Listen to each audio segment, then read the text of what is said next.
everybody, and welcome to Taking Control, the ADHD podcast on rashpixel.fm. I'm Pete Wright, and I'm here with Nikki Kinzer. Hello. See, last time you gave me trouble for asking it, that I'm here with Nikki Kinzer, and now I'm trying really hard to make a statement about your presence. Really? Yeah, no, I want people to know you are here. I'm here. I am so excited about our conversation today. We are talking about nutrition and how your diet can impact your ADHD, and we have a great guest to help us out. But before we do that, head over to TakeControlADHD.com. You can listen to the show right there on the website or subscribe to the mailing list and get an email with the latest episode each and every week. Of course, you can connect with us on Twitter and Facebook at TakeControlADHD and call us. You can leave us a voicemail at 503-664-4ADD and get your voice, thoughts, and questions right here on this very show. And particularly today, you know, we've talked about nutrition before. We've talked about the importance of these things around self-care. We want to hear from you. How does your diet impact your ADHD? Our guest today is Tonya Harris. She is on a mission to help parents learn how both diet and common toxins in the home can affect their child's health and lessen the symptoms of behavior and attention issues through simple dietary and lifestyle changes. She's board certified in holistic nutrition and a fantastic all-around educator. She writes about the health implications of common chemicals in our homes and the effects on our children on her website at goneholistic.net. Tonya Harris, welcome to the ADHD podcast. We're so glad to have you here. Oh, thank you. And thank you so much for having me. Hi, Tonya. I would love to learn more about what it is that you do for people. Can you explain that a little bit? Sure. Well, what I like to do is I like to take parents through the areas of their home, whatever's in their food, and also what's in their cleaning products or beauty care products that might be affecting the health of their children, specifically how it's affecting their brain development. Interesting. So do you actually go into people's homes, or is this something that you do online?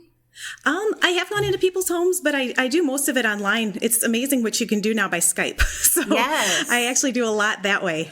That's great. So what inspired you to get involved in this kind of work? I've always been interested in what I've put, on my body or, what I've eaten, because I had childhood leukemia at the age of 7. And then... Oh, wow. Yeah. Wow. That is a big wow. Yeah, that definitely was a good start. So, yeah. I've always been a little interested, but really what got me into the brain function and how it affects brain development was when my kids were diagnosed. My son started exhibiting symptoms in 2nd grade. Now, symptoms of ADHD? ADHD. Okay. Yep. And kind of just inattention and kind of, spacing out, as they called it. So the teacher called me in and said, they're thinking about testing. So I kind of went home thinking there's got to be something I can do. So I was doing a ton of research about, what we were eating or what we were using in our homes that maybe could be, that could lessen his symptoms. Mm-hmm. And I made some small changes. And then within a few months, I went back to meet with the teacher, and the team no longer wanted to test him. It's like magic. Wow. So you found a definite connection between nutrition, what you were eating, and these ADHD symptoms. Right. Yeah. Just just to lessen the symptoms is basically what we saw. So outside of your son, I mean, obviously you have personal experience with it, and you've also done a ton of research with the business that you're in now. How important is the role of nutrition in ADHD? There's varying, it's kind of controversial. Some people say there is, some people say there isn't, but I think it's a huge leap. Because really what you do through nutrition is optimize your brain function. So if you keep your cell membranes healthy and you're doing everything you need to keep those neurotransmitters optimal, you're going to have better brain health than rather if you're eating a bunch of bad fats, which actually make your cell membrane so rigid, the nutrients can't get in and the waste can't get out. That's eventually going to cause a lot of problems. So when you're eating an optimal diet and giving your body what it needs, who doesn't want the better brain function? Well, that's really it. Right. This isn't about fads. This isn't about, nutritional buzzwords. It's just about smart and healthy eating. Right? I mean, it's not, we don't have to get stuck in like the latest hipster nutrition language.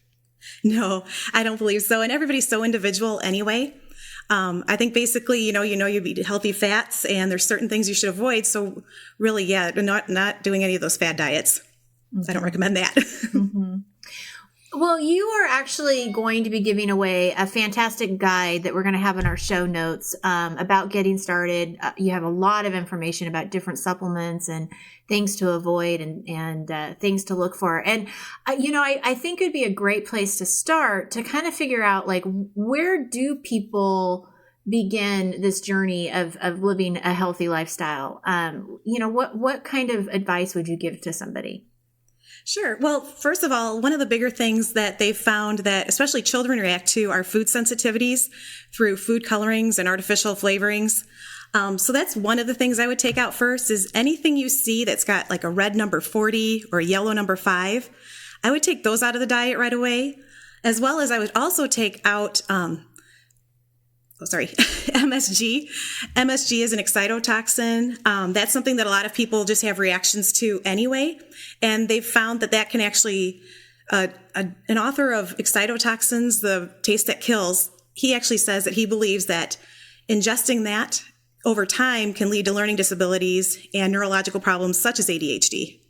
Oh, interesting. Well, so specifically MSG, you don't have ADHD, and suddenly you do. With MSG. Right. You start eating MSG, you're actually creating a condition in which you have ADHD. That's what you're saying. Or at least the symptoms. That is bananas. Right. Mm-hmm. That is. Well, and MSG, I mean, when I hear you say that, I think of Chinese food. Yeah, but right. Chinese food like 25 years ago. Exactly.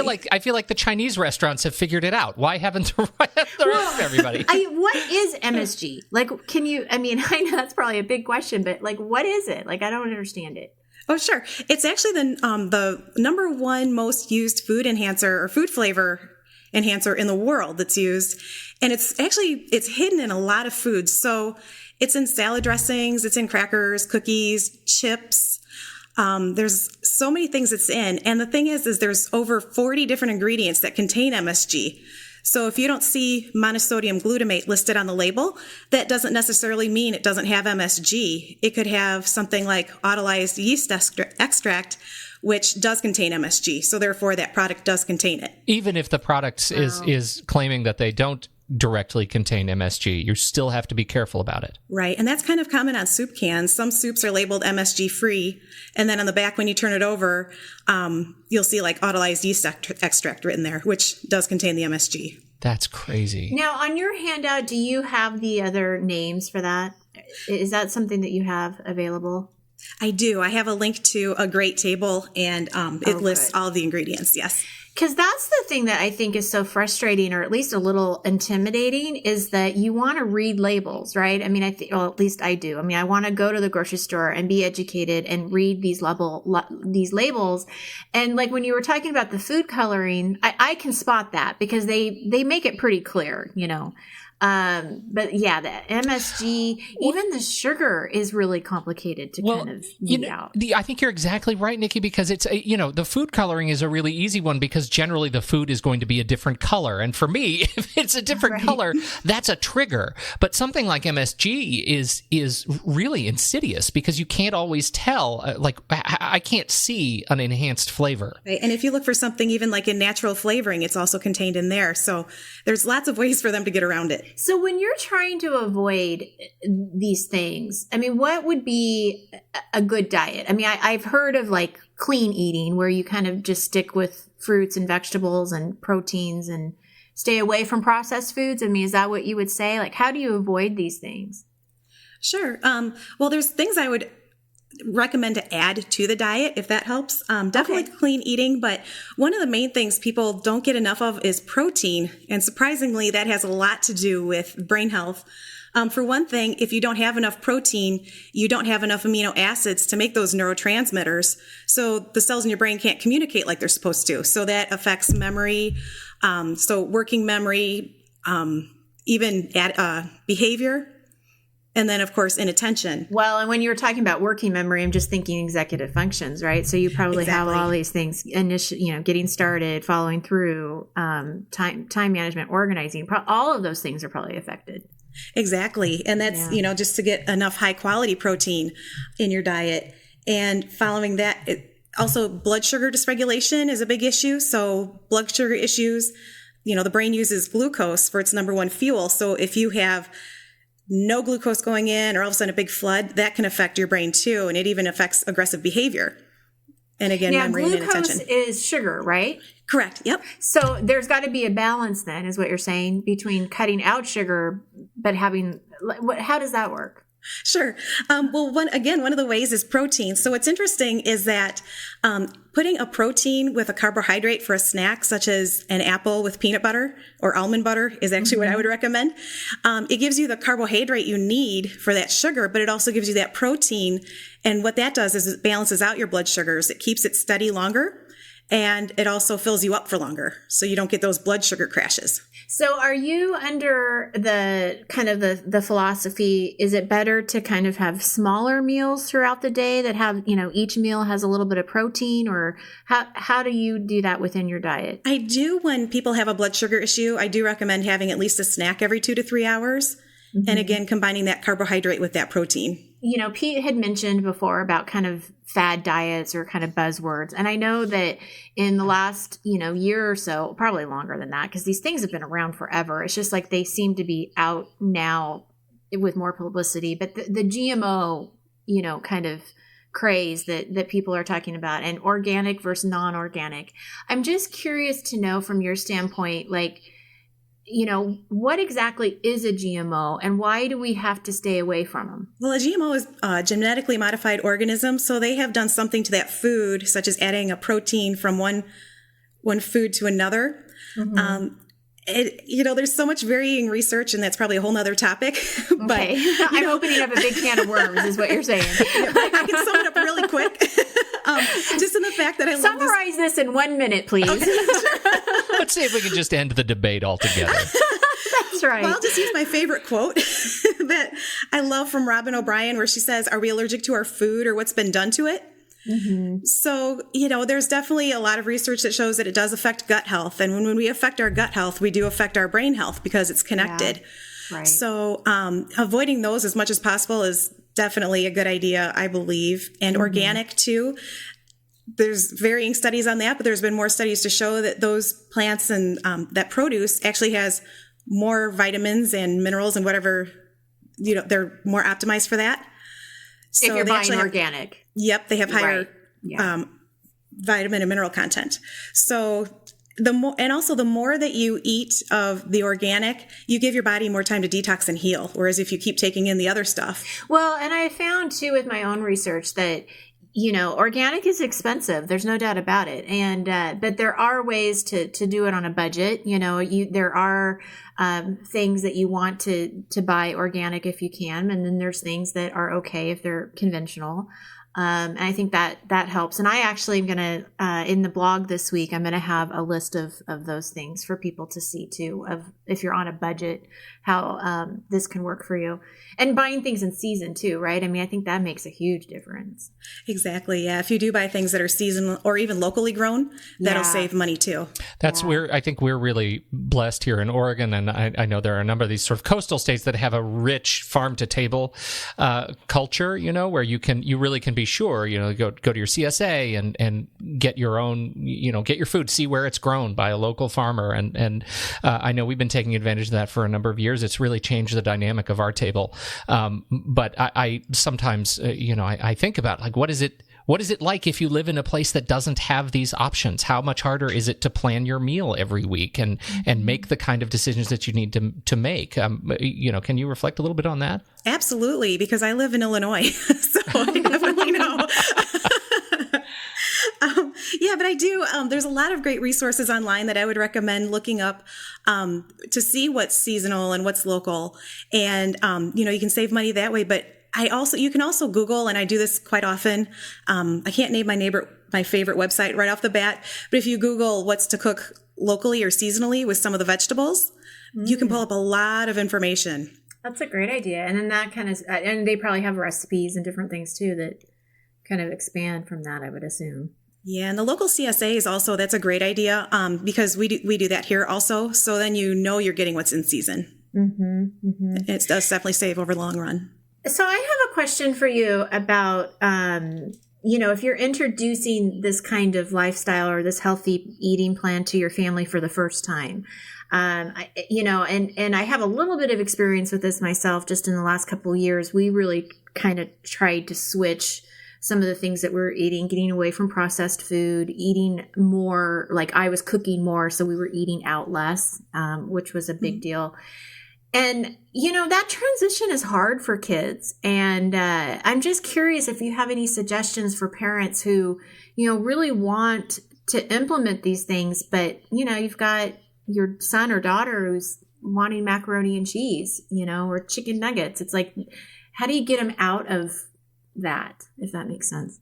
Oh yeah, I definitely went through that. My biggest tip is do it slowly. So that's good. Yeah, because a lot of things I see with my clients too is they have an all or nothing, which I completely get.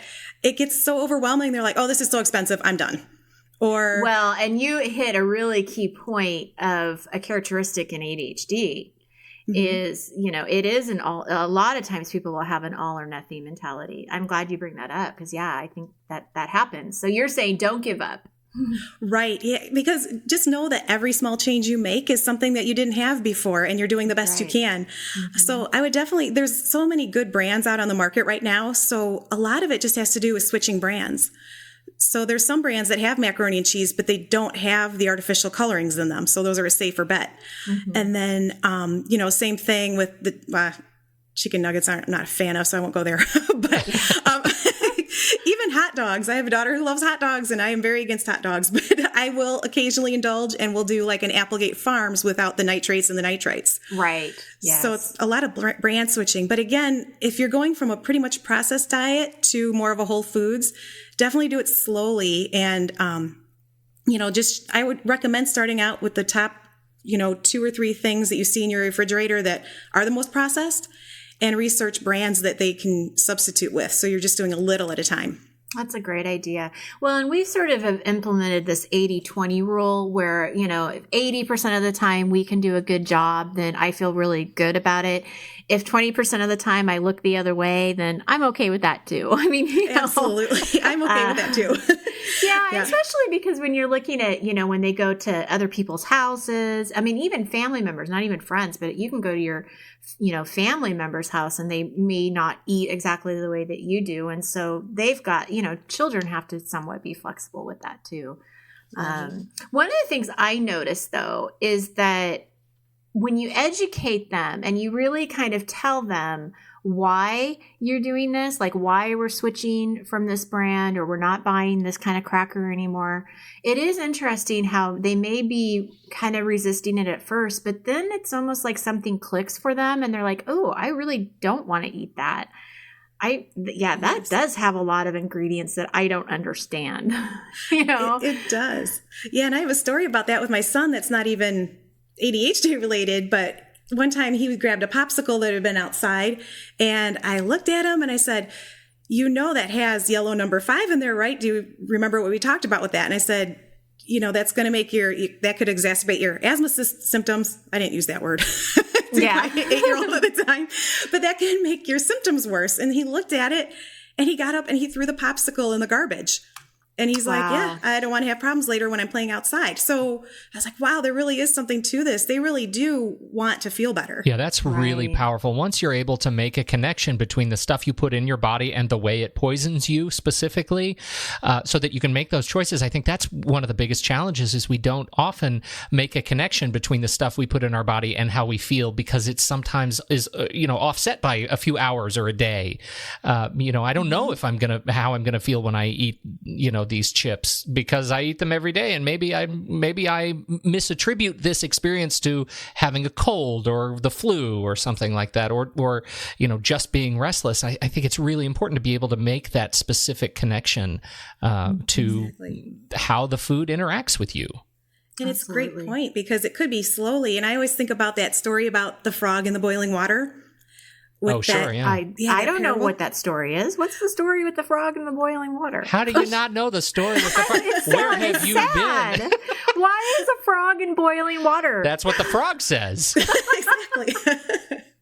I just started reading about about this, and I think it is such a good comparison, is, the story goes that they had 2 frogs. One they placed in boiling water, and he jumped right out and he survived. But the other frog they put in a pot of water, and they slowly brought it to boiling, and he boiled to death. Oh, so no. It's kind of the same thing, as we don't know what these things are doing to us slowly over time. So I think that was a great point. It is. That's it's not a great visual. No, it's not. But that's not. No. But I understand. I think it's so the glad point. that you brought that up, Tonya, because I'm usually the one that makes Nikki kind of grossed out. Yeah. That's awesome. Well, not awesome for the frog. No. Poor frog. Now, but there is one thing I want to talk about before we end, and that's supplements, because even with the healthiest diet, and even if you were to do it 100% of the time, which we know that isn't really possible, we're probably still not getting everything that we need with vitamins and minerals. So I'm just curious to know, from your standpoint, what supplements do you suggest that are best for ADHD specifically? What's going to continue helping them focus and function, through the day at optimum level? What do you think? Sure. And one of the reasons that we do recommend supplements is that sometimes not only is our diet a little lacking, as you mentioned, but even the food that's grown is sometimes lacking. It's depleted in nutrients. And then they found with ADHD that sometimes there's issues with essential fatty acid metabolism, meaning you need more than the normal person. So you would definitely need to supplement. Okay, that's a good point. All right. So some of those, especially essential fatty acids, that's so vital for brain health. You want a good multivitamin or multimineral, because you want those, they actually are needed to make these neurotransmitters. Now, I just want to be clear. When you say fatty acid, that's fish oil, correct? Or that's one type is fish oil? Yep. And I think I have some listed on that handout. Maybe not. You do? Mm-hmm. I do? Okay, great. Because anything from pumpkin seeds to flax oil, fish oil. And one of the things that you really need is called DHA and EPA. And those you really only get from fish. So unless you're eating fish 2 to 3 times a week, I would definitely recommend supplementing with a DHA EPA supplement. That was something I know when this was part of my big nutritional transition. We went to the doctor, they ran all my blood work, and they came back saying you are catastrophically low in that area. And much of it is because of, again, where we live. There's just not enough sun. There's just not, and I wasn't eating enough fish, and we're just not getting enough of that particular, hormone created. And so they put me on just a mega dose of fish oil. Now, do you take vitamin D too as well? Because I've heard that you take vitamin D with fish oil. That's a common combination. Vitamin D3. Yeah. Okay. Yeah. Yep, would be a good one. And then there's other ones like magnesium. That's one that's consistently found to be low in ADHD. And then there's some also that you can kind of take for overall brain health. They're listed on the handout, because the spelling is a little hard. But yeah, well, I know. I don't know how. You've done a really good job pronouncing these things. I'll tell you that. Thank you. I wouldn't even try. MSG is as far as I go. Well, this is fantastic. And the handout is so helpful. So I really encourage people to check out the show notes. We'll have a direct link to download this. Where else can people find you? How can they get information about you, Tonya? Sure. My website is goneholistic.net. And that's probably the best place to find me. My email is Tonya, Tonya, @goneholistic.net. And those are probably the best 2 places to find me. Well, that is perfect. And we will put all of those in the show notes. We'll put links to the handout in the show notes. We'll put all of your social media goodies in the show notes. Our cup runneth over with goodies to share this week. Thank you so much. Absolutely. Thank you, Tonya, for joining us this week. Yeah, thank you so much for having me. This has been a fantastic conversation on behalf of all of us here. Thank you so much for downloading and listening. Don't forget, head over to iTunes. If you're an iTunes listener, we would love your 5-star reviews in the iTunes podcast entry. It certainly helps other people to discover this show. On behalf of Nikki Kinzer and Tonya Harris, I'm Pete Wright, and we'll catch you next week on Taking Control, the ADHD podcast.